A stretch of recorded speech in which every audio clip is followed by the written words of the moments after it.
Okay, let's get started and we'll talk a bit more about this. This is a really cool function that I think it involves masking quite significantly. There's a couple different ways to approach colorizing an image.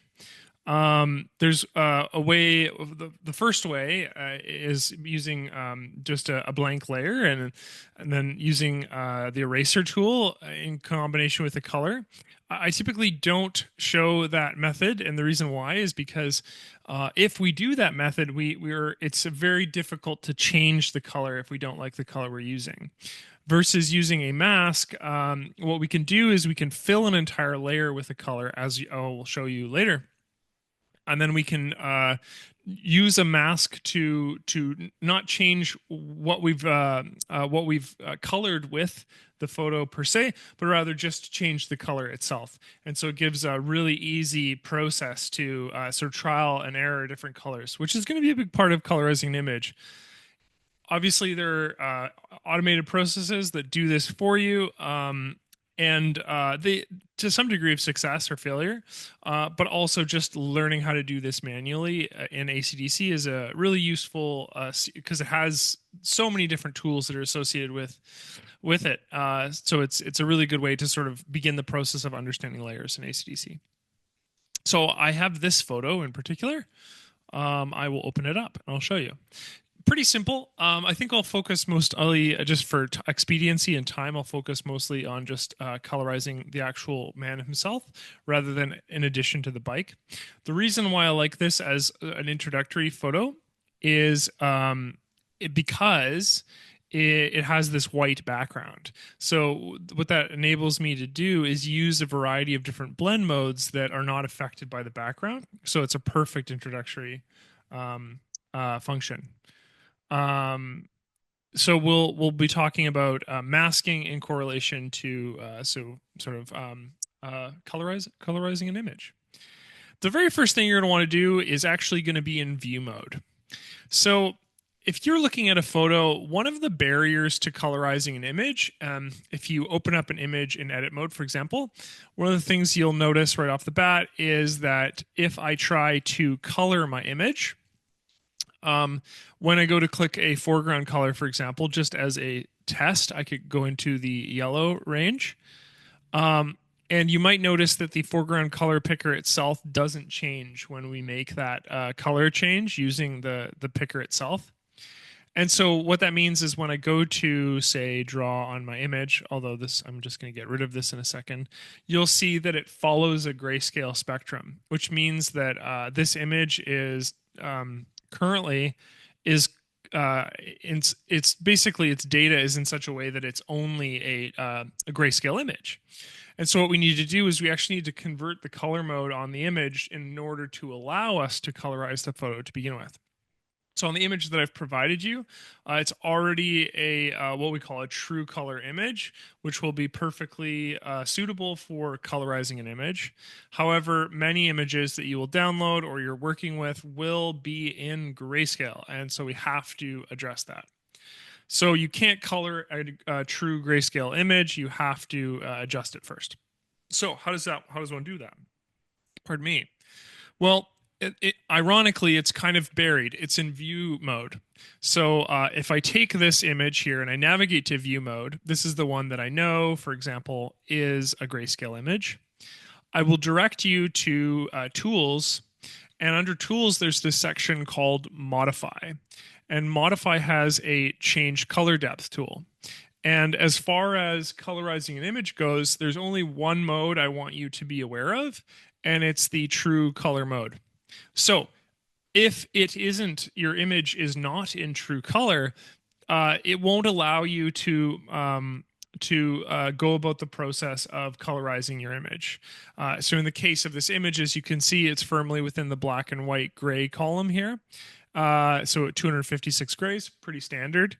So I actually need to change this color mode in order to colorize my image to begin with. So we have to follow this as a sort of first step in regards to colorizing our image. We can't do this without. Paul, is this available in Mac Studio 11? It is not. Um, Not only can we not I'm uncertain whether colorize is a photo of view mode in Mac, but we definitely can't colorize an image because there's no layer functionality in the Mac product, which is a key function to doing what we're about to do. Yet, that's being said, there's no layer functionality yet. So I'm going to do this. I'm just going to change the true color mode. It'll prompt me to save it, so I can just save this photo as true color, for example. Um, and and I will just click save. And that's what it's going to do is it's going to save this version of the image that I can now edit as a true color image. And you'll see the difference right away. So if I navigate back to this image, you can see the yellow that I've selected. In this case, the color picker, the actual foreground color picker, displays that as yellow. And now this is not treated as a grayscale image. Some images, surprisingly, will already be a true color. So this image, for example, I got this on Flickr. This is a really good, useful resource for older historical photographs. All these different museums around the world upload their photos to Flickr. And so what you can do is you can go on Flickr, go to the Creative Commons section, which are free for commercial use and free for like personal use because they're open source. I guess they're a public domain. So as public domain photos, these can be edited as you see fit. And so gives you the ability to go to these different museums and then find a photo that you think is suitable for what you're working on. In this case, I have this like really fun image of this cyclist who's definitely clearly shot on a backdrop. So they have a screen behind this person that allows it to be sort of white in the background. But you'll notice that the color option is already there, which means that if I have navigated to this image in view mode, the color depth is already set to true color. So I can already edit this image preemptively. This will not be the case for, I think, 80 to 90% of your images. If you're downloading non-sepia tone images on historical photos, they will be gray. They're going to be treated as grays, in which case you will have to do this color mode change prior to actually beginning the process. So I just want to flag this early. This is obviously a prerequisite in order to be able to edit colors in an image. Okay. Let's just open this up right in edit mode rather, and we can start this process of talking about it. So I have my image here. You just once again, just for everyone's benefit, I'll just link it one more time. This image here, we're going to focus mostly on our subject. We won't colorize the bike. There's a lot of moving pieces in regards to doing that. It would just take more time. And obviously in a limit of about 45 minutes to an hour, it's unrealistic to colorize the whole bike. But we can colorize this guy right here. So what does that look like? How does that work? Well, earlier I told you there's kind of two methodologies, and I'm going to be focusing on the second one, but I'll just illustrate both. Either one would have us making a blank layer. So we're going to be really predominantly working with layers to do this.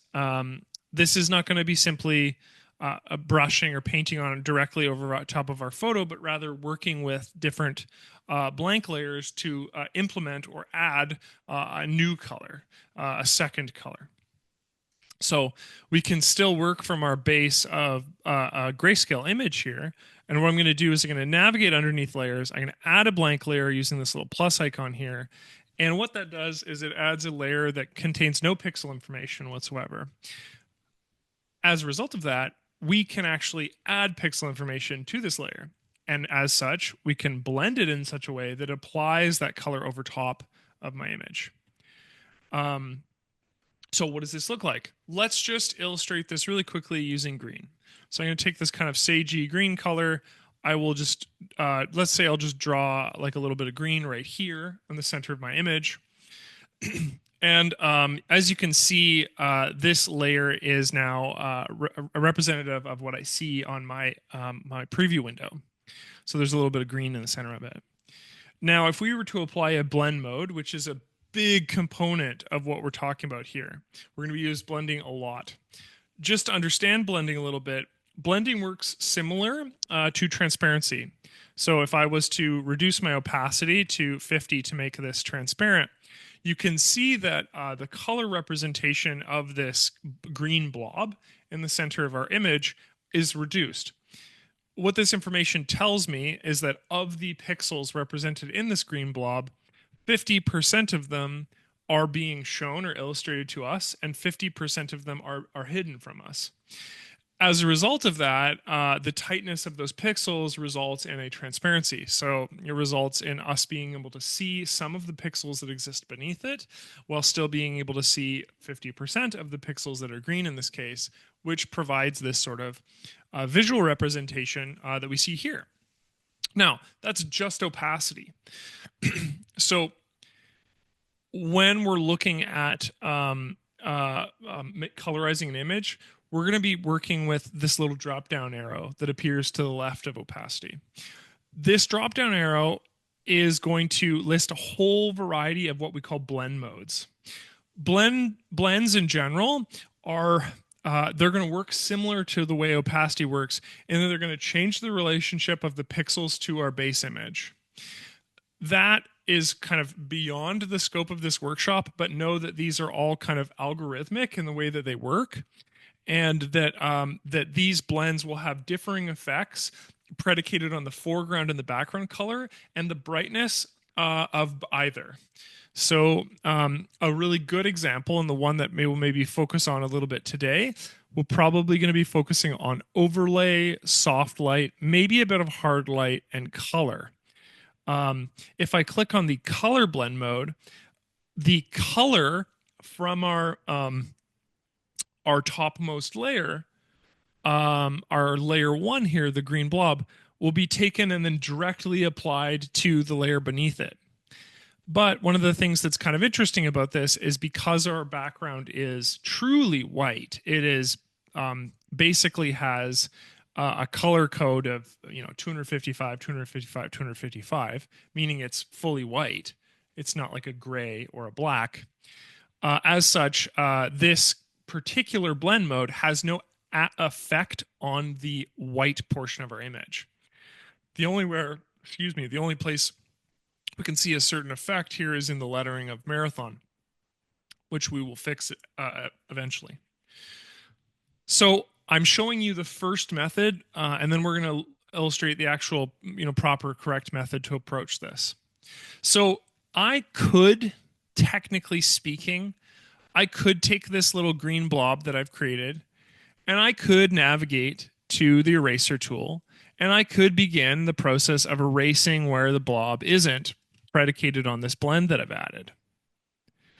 Okay, so if I had applied this green color to all the areas that I want it to be applied to, and then I could go around and I could sort of, remove with the eraser tool the areas that I don't want this to be. As you can see, I don't want my hand to be green. So as a result of that, I could do this. Couple things. I don't think this method is one that is, if you're absolutely hyper accurate with the colors that you're choosing, you might have some degree of success with this method, right? But I'm never hyper accurate with the colors that I'm selecting. I'm always considering, I don't know if that color is exactly right. I want to alter it. I want to change it. Hi, Brian. Hi, Misty. I want to do those things, right? So what I'm going to get into the habit of doing is not adding just a blank layer for the purpose of adding a blank layer, but rather filling an entire layer with a specific color and then going through the process of masking it rather than this sort of add a color and erase in the places I don't like it. So I just wanted to flag that this method works. You can do this. But the problem is, what happens now if I want to change that color, that green that I've added? Well, I could go back to the color picker and I could select a new color, say this cyan color here.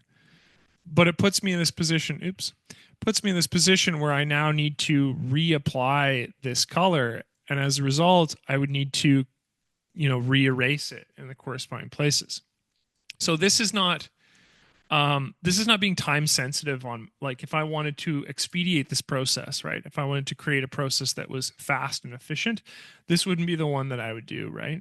This is too much of too much editing involved here, too much destructive functions working in conjunction with another and not utilizing non-destructive elements. So let's take a back up for a moment here, and let's just take a moment to just erase whatever we had on this layer, and we'll talk about a more effective method.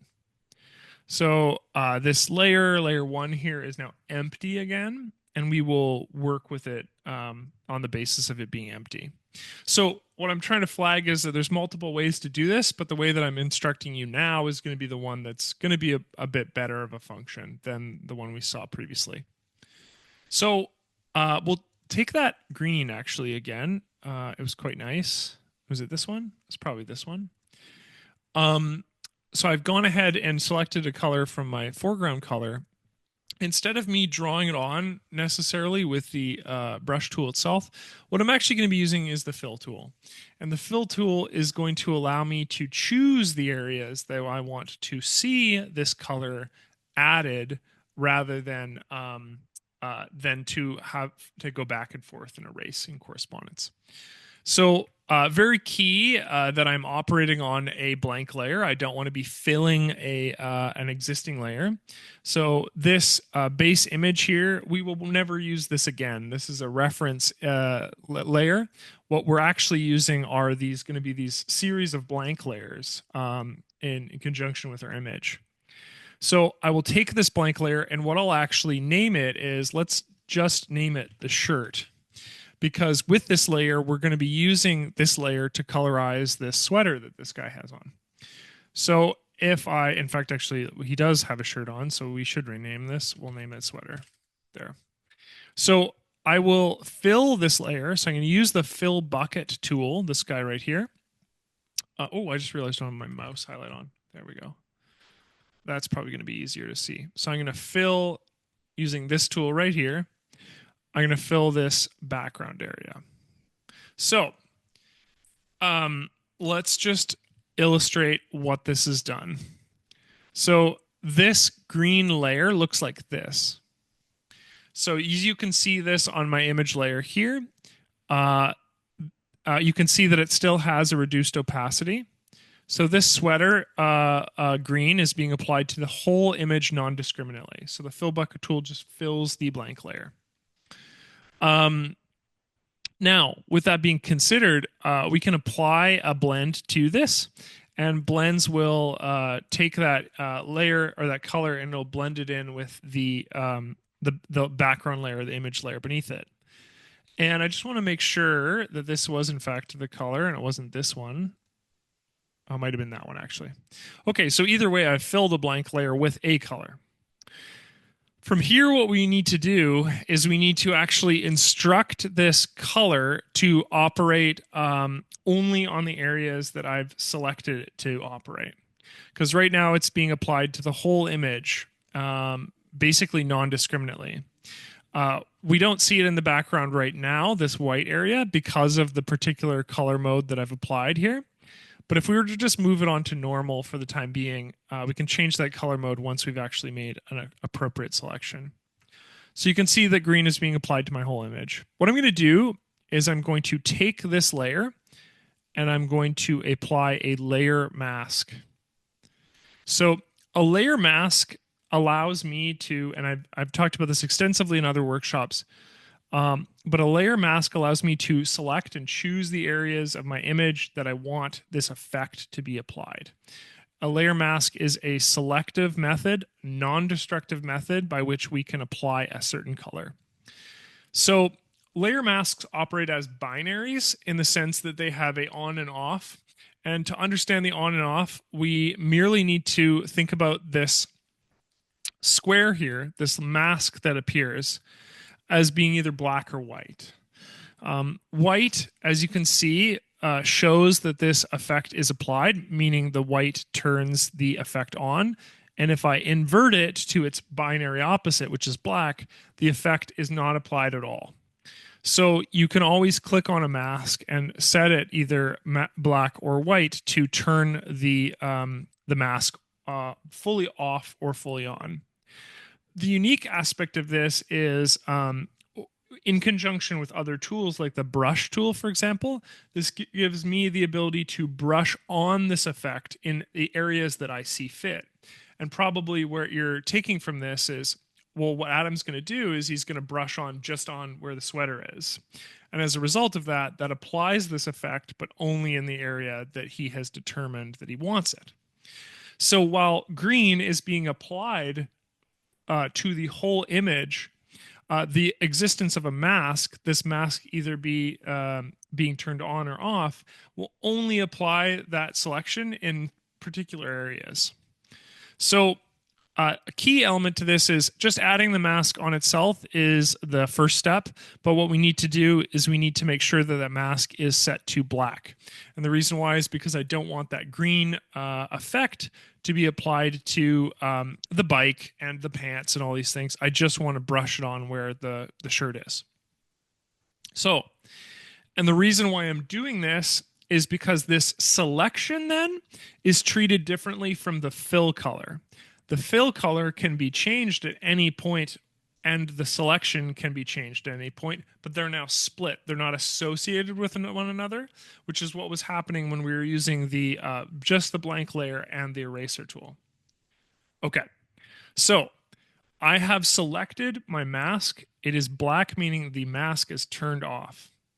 What I will do here is I'm going to make sure to click on the brush tool, and I will ensure that the brush tool is the opposite color of the mask itself, meaning that the brush tool is white. It is the opposite of the binary that we're working with. It is the on to our blacks off. I'll increase, I don't know, some nib qualities like the feathering, for example, maybe reduce the size. And what happens when we brush white on our black mask is that color begins to pop through. And so we can just do a really rough application of said color on the sweater here. And we'll fix the edges in a moment, but that application is complete for now. And what we're going to do is we're going to take this layer and let's apply a color blend. So we have the opacity set to 50. That's great. Now let's blend the color in with the subject matter. So you can see that the color is blended in with our subject. And this is going to make, I guess, the process of adjusting or fixing the hand and the shirt area and stuff like that a little bit easier because it's not actually affecting the white that we see around the edge. The other thing, too, and keep in mind, this is sort of the point that I'm referring to. So this mask of the sweater that we're currently working with right now is different than the color itself. So if I click on the mask, I get the mask properties and all the different features associated with the mask, like the ability to invert the effect or whatever. But the color itself, the color layer, can be changed at any point. So if I wanted to select the fill bucket tool and I decided that it actually, it's much nicer in red, I could fill this this sweater with the red color. And so that's a quick and effective way to change the color while maintaining whatever active selection we have on our image with the mask. Okay? So let's navigate back to our color. We'll fill it. There we go. Let's clean this up because it still needs work. To clean up a layer, what we're going to do is we're going to navigate back to the mask, make sure the mask is selected. What we want to do here is we want to make sure that our brush tool, the one up at the top here, has a foreground and background color function. So, there we go. The foreground color is white in this case, and the background color is black. And what we're going to be doing is we're going to be using actually the right mouse click. So this guy right here, and that right mouse click will erase that brush stroke that I made in that area. And so what it's doing is it's affecting, or rather, adjusting these values right here on the mask. By removing these, what it's doing is it's treating that green layer like it is not being applied to that green layer. Or sorry, rather, that green layer is not being applied to our this part of our mask. So our mask is selective, and we are erasing using the brush tool itself and this sort of on off relationship. And by right clicking, it applies the black, which turns this little selection off on our hand here. So when we're brushing, we need to remember that if I was to, say, brush on white with my left click, right, my left click will introduce that color. As you can see here, I'm introducing that color to the khakis, I guess, on his pants. Whereas a right click will remove it, and so it removes that selection from the mask. And so this just gives me the ability to actually move around the perimeter. I'll just zoom out slightly. Move around the perimeter of our image using our brush tool. We can go around and we can actually remove or reduce this effect on our image. So I'll just finish this little edge here. And then we will go through the process of repeating this process several times for other parts of my subject. But as you can see here, now that garish green is not actually affecting the khakis. It's only affecting what I visually determined to be the background. Or sorry, the sweater. The other thing to keep in mind as well is because our image is white, this particular blend mode is doing a lot of work to not apply this white over top of our the rest of our image. If I was to change my blend mode, for example, to multiply, you can see that there's actually much more areas that I need to fix. But with the background being white, the blend mode is actually doing a lot of the work for me. Either way, you could make a perfect effect applied. You would just need to go around the rest of your image and clean that up as well. For the purpose of this blend mode, though, I just need to clean up the hands and the areas that are being affected that I don't want to see this effect. So I could navigate up, and now I'll just do the chin area of my subject here. So I would do this in here. Well, also, I guess, looks like he's wearing some sort of shirt underneath his sweater, so we'll get rid of that. And with that effect complete, I can now go to the next stage of my colorization and do it on a different layer. For example, I could do the pants next, and we will do them next. So again, the benefit of this is now with that more accurate selection applied, the benefit is that I can go, okay, well, I actually didn't want it to be green. I wanted it to be blue. And by imposing blue on this, the color, not the mask, but the color, I can change that at any point, right? This gives me the ability to change the color while not impacting the mask that I've created. The mask being this thing that contains the selection where this effect is being applied. The layer overall is the one that has the blend applied. So just keep that in mind as well. So let's do the next section here. Let's do this pants. So what I could do is I could add once again a new layer like this.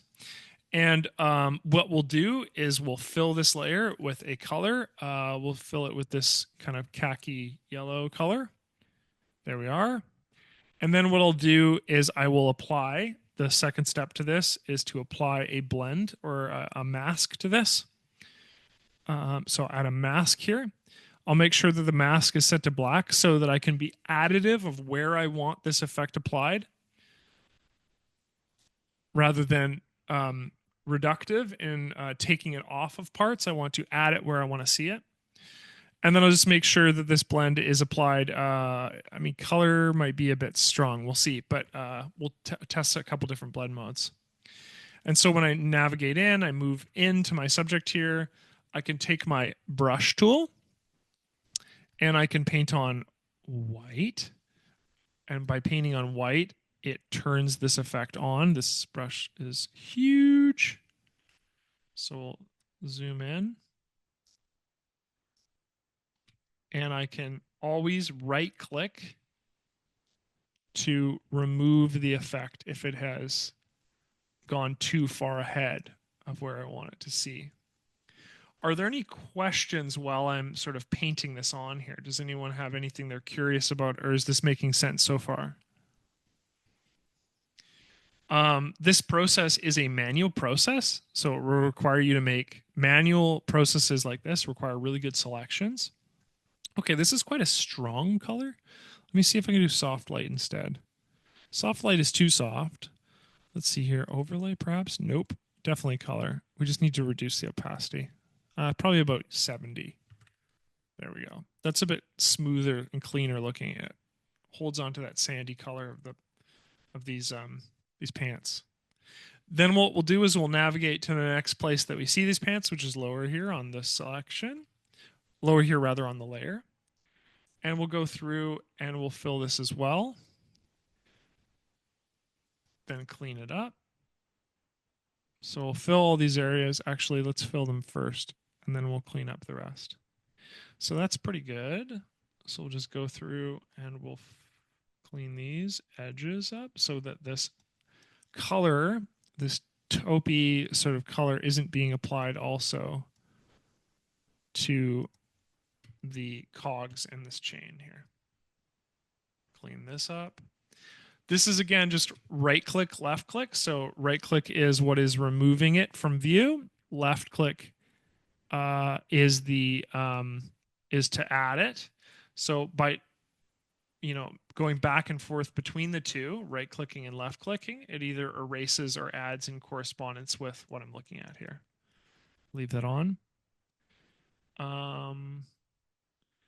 And I'll just go around all the way to the foot of the pants here.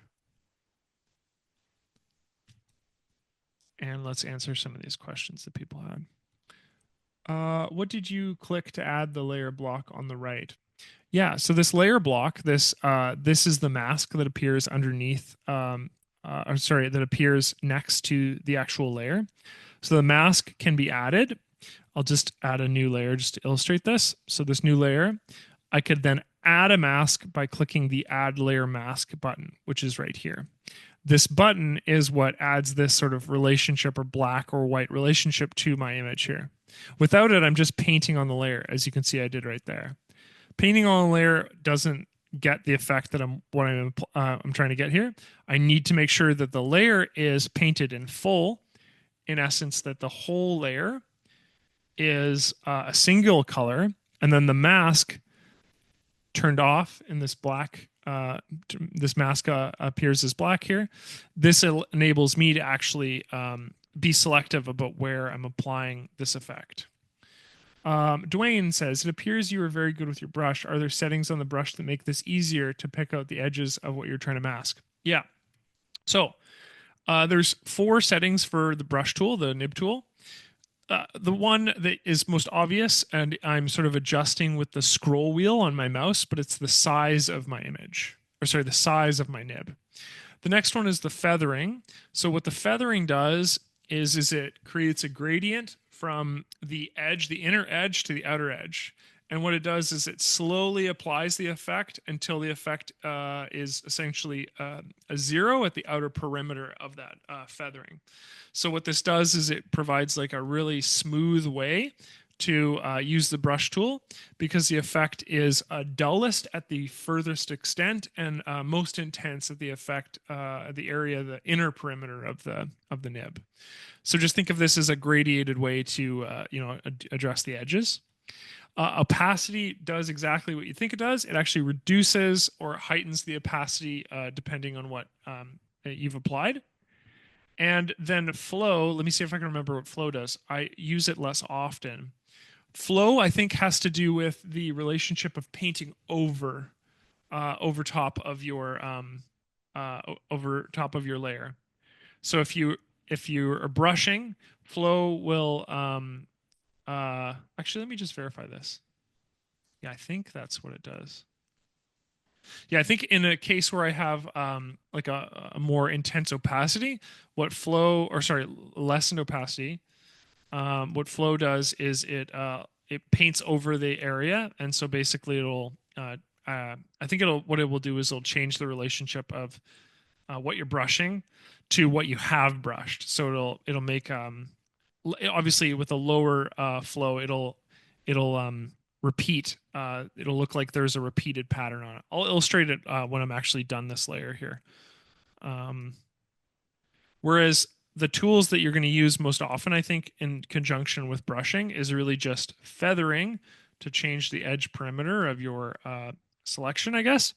And then you're going to use the nib width itself, which is something that you can change just using the scroll wheel on your mouse, if your mouse has a scroll wheel. Um, there we go. So when we zoom out, we can see that the pants are complete as well. So this pants are like a sort of a taupe color, right? And again, the mask is controlling where this effect is applied. The color layer is just controlling the color. So if I was to change this color to say, I don't know, this cyan color, I could fill this mask with that color and it would be applied in that area.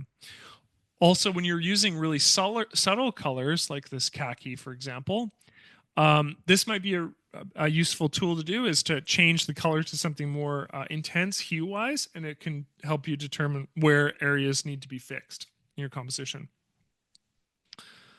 Oh yeah. So Arena asked please, how to do paint the letters on the sweater? Does AI help with that? That's a good question. I don't think it will. You can see that well, actually, let's give it a go. Let's add a new layer and see if we can get it to select just the text. This is a great question. I don't think the answer to it is going to be yes, but we'll find out. So Arena is curious if we can make the actual letters themselves a different color. That's super fair. My first instinct would be to just paint them the same way we're doing, right? But that's a bit labor intensive and it requires to be really fine with our nib on our brush. But what we could do is we could maybe let's start by filling a layer like we're doing. So let's fill a layer with I don't know maybe yellow text here. So I'll fill this layer, and then what I'm going to do is I'm going to hide this layer for the interim. I'm just going to hide this because what I want to do is I want to select with the AI object selection tool. I just want to select the letters in question here. So I'm going to navigate around my font. And let's see if it captures just the font. Yeah, no, it doesn't. Okay, is there a better way to do this? Oh, you know what? Maybe it's because I'm not on the layer with the font itself. Let's try this. Hmm. Yeah, it's capturing too much of the grain of the shirt as well. Hmm. Okay. Well, there's another way we can try doing this too. Uh, if you want to make a selection of just the letters, we could try doing a wand selection as well. And it looks like that has pretty close to selected just the letters here. I'll just maybe add. I might have to do that manually at the end. But okay, so it's kind of got a rough selection. It looks like of just the. And then I want to. I just want it to affect those letters. It looks like it's captured all of the white. That's a that's a good enough start though. We can work with that. So AI object selection didn't work for the letters. That's fine. What we'll do is we'll take our layer 2 that we've affected here. We'll apply a mask now. So the mask is applied. Looks like it applied to the text marathon, but it's also applied to every other color of white in my image. Totally fine. This is very easy to fix. So what I will do here is that's kind of a fun look. I'll take this layer, the mask that we've created, the mask that contains the sort of yellow color, and what I'm going to do is I'm just going to remove it in all of the areas but the font. So, oops. So by removing this, what I'm going to do is I'm just going to erase it in this case. And so because the selection that we were working with was too intense, it covered all of the yellow, sorry, all of the white. Oops. Missed that. Just work around it here. There we go. And so this would be our way we'd capture the text. In this case, because the text was all the same color. Kind of a fun appearance though for a sec there. And as such, okay, so now then the marathon as a text has been, it's just applied to the text. And from here, we would do something like, I don't know, multiply or like a soft light, maybe. Yeah, hard light with a reduced opacity. And so that way that's applied to the text. And then what we do is we would manually go in and add the part that we couldn't select ourselves. So we'd go in and we'd add just the K. And so I would decrease the feathering, increase the size. So that's going to be too big. Zoom in to just the K. Ooh, there's maybe increase the feathering. There we go. And just brush on the final bit. There we go. So not a great answer to your question, Irina. In certain cases, using AI selection will be awesome. The main thing is that not everything is going to be something that you can use AI select for. Zooming out, you might actually get better selection with the bike and the backpack and stuff with AI selection. But that's a method that you can use too. Is there's multiple ways to make selections in ACDSee. The brush selection tool is one, but at a certain point, the point of making a selection is to expedite to reduce the amount of time that would take. With something like the brush tool, you might as well just brush on using the mask directly rather than yeah. John asked if you had a normal photo with a background, would this turn into a marathon masking session? You can actually look at a different photo. So in the past, I did a different photo, John, with a gentleman who's like on a bridge, and the whole background had color to it.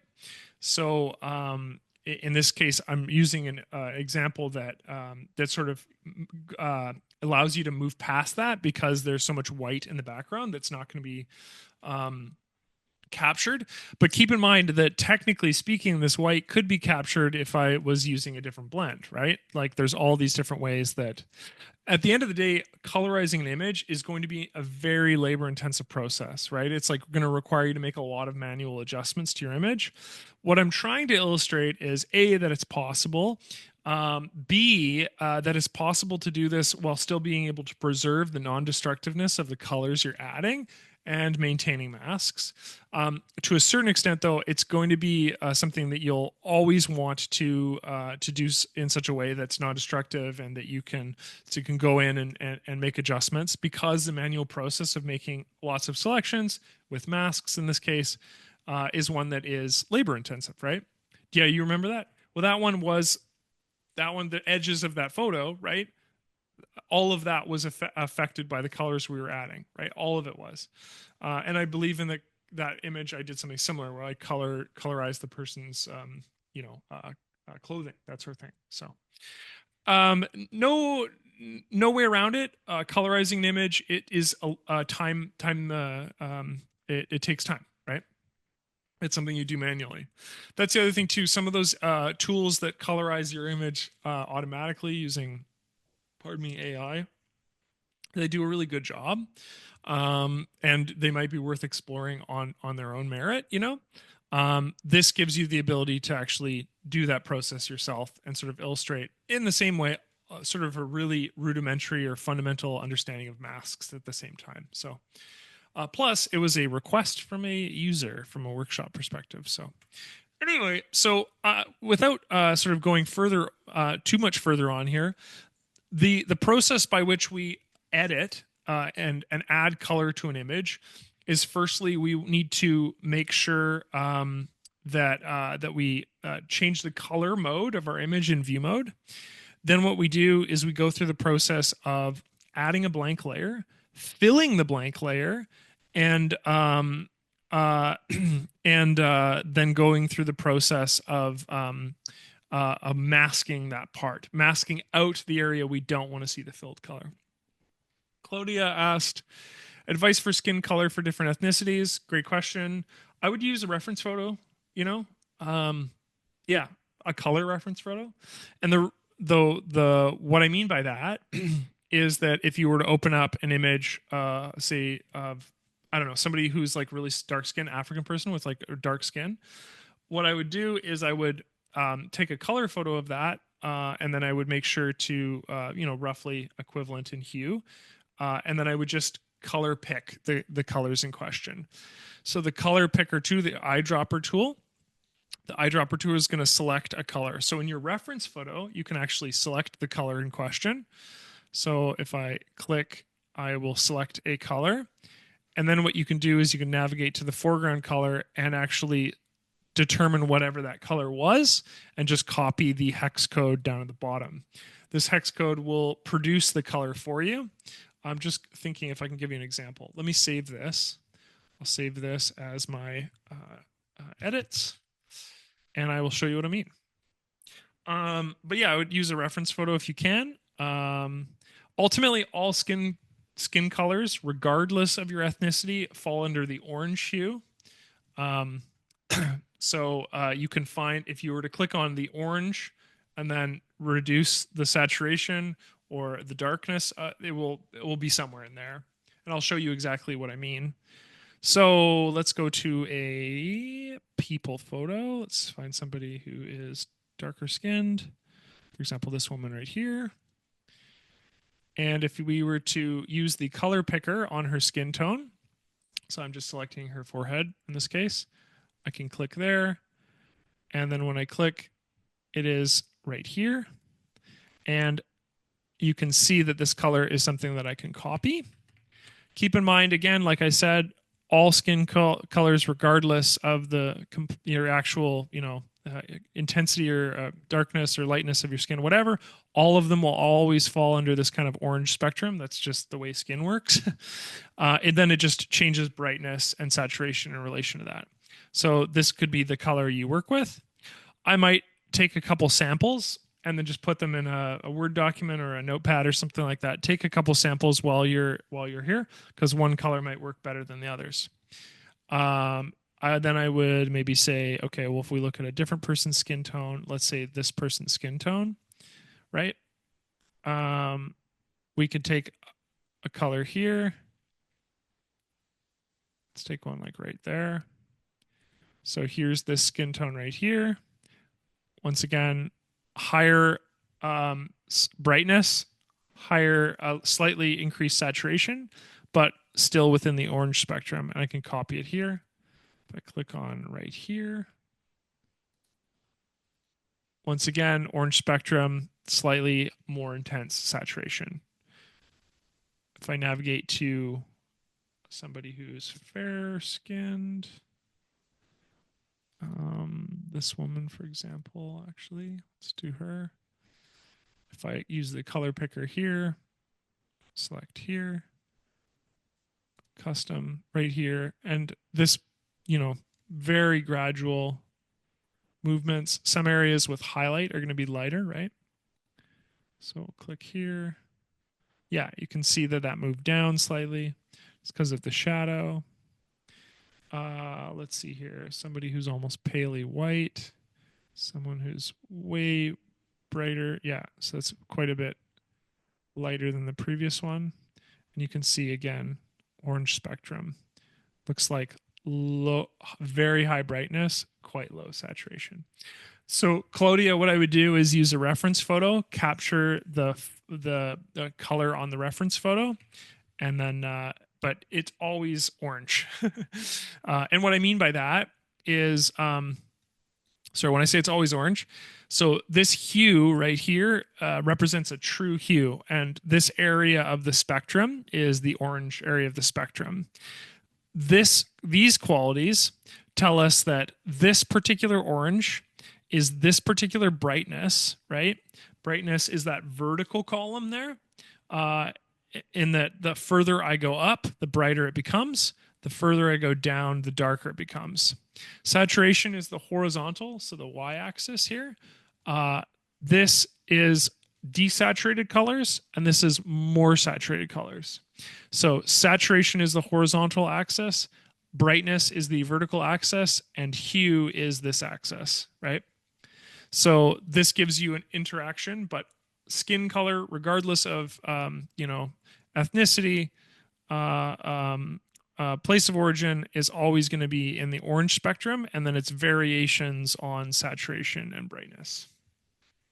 There you go. Okay, that represents all I wanted to talk about today. That is colorizing an image. If anyone has any further questions, happy to answer those. But when it comes to editing an image like this, it's really the process of, let me see if I can find that folder again. Where is it? There we are. There's our guy. It's a process of adding a blank layer once you've changed the color representation of your image to true color, adding a blank layer, filling the blank layer, adjusting the blend mode. In this case, I used hard light, color, and color quite a bit.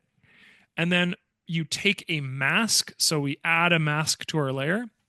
We make our mask black so that it's additive rather than reductive. And what I mean by additive is we're selecting where we want to paint on that color rather than painting off the color everywhere else.